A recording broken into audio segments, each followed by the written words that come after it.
સુરત શહેરમાં વહેલી સવારે ચાલવા નીકળતા લોકોને ટાર્ગેટ કરી ચેઇન અને મોબાઈલ સ્નેચિંગ કરનારા આરોપીને ક્રાઇમ બ્રાન્ચે ઝડપી પાડી લાખોની મત્તા કબજે કરી હતી. સુરત ક્રાઇમ બ્રાન્ચની વિવિધ ટીમો પેટ્રોલિંગમાં હતી ત્યારે બાતમીના આધારે સુરત શહેરના પાલ, અડાજણ અને અઠવા ગેટ વિસ્તાર સહિત વિવિધ વિસ્તારોમાં વહેલી સવારે ચાલવા નીકળતા લોકો પાસેથી સોનાની ચેઇન અને મોબાઈલ ફોનની ચીલ ઝડપ કરનાર આરોપી સાઉ ઉર્ફે વસીમ ઝાકીર શેખને ઝડપી પાડ્યો હતો. આરોપી પાસેથી પોલીસે સોનાનું પેન્ડન્ટ, 3 મોબાઈલ ફોન અને એક એક્સેસ મોપેડ સહિત કુલ ₹3,38,545નો મુદ્દામાલ કબજે કરી કાયદેસરની કાર્યવાહી હાથ ધરી હતી.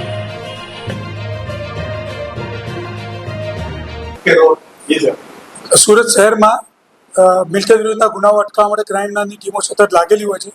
એ અનુસંધાને એન્ટી એસ્ટ્રોઝોનના પીઆઈ સિંધા અને પીએસઆઈ મેડાની ટીમને એક બાતમી મળેલી. સાહિલ ઉર્ફે વસીમ જાફીર શેખ લિંબાયતનો રહેવાસી જે ચેન સ્નેચિંગના ગુનાઓમાં સંડોવાયેલો છે.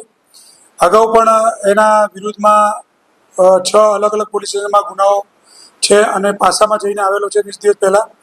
એવી બાતમી આધારે આ આરોપીને લાવી સઘન પૂછપરછ કરતા અત્રે પાલ પોલીસ સ્ટેશનના એક ગુનામાં એને ચેન સ્નેચિંગ કરેલું હતું. જે આધારે લાવીને વગર પૂછપરછ કરતા એની પાસેથી ₹3,38,000નો મુદ્દામાલ મળી આવેલ છે અને અશ્વિની કુમાર પાલ અને અડાજણ પોલીસ સ્ટેશનના ગુનાઓ એને કબૂલ કર્યા છે. ટોટલ એના વિરુદ્ધમાં 10 ગુનાઓ છે. આ આરોપી હમણાં જસ્ટ 20 દિવસ પહેલા પાસામાંથી છૂટી આવેલ છે. અત્યારે એને અટક કરી વધુ કાર્યવાહી માટે અશ્વિની કુમાર પોલીસ સ્ટેશનમાં સુપરત કરવામાં આવેલ છે.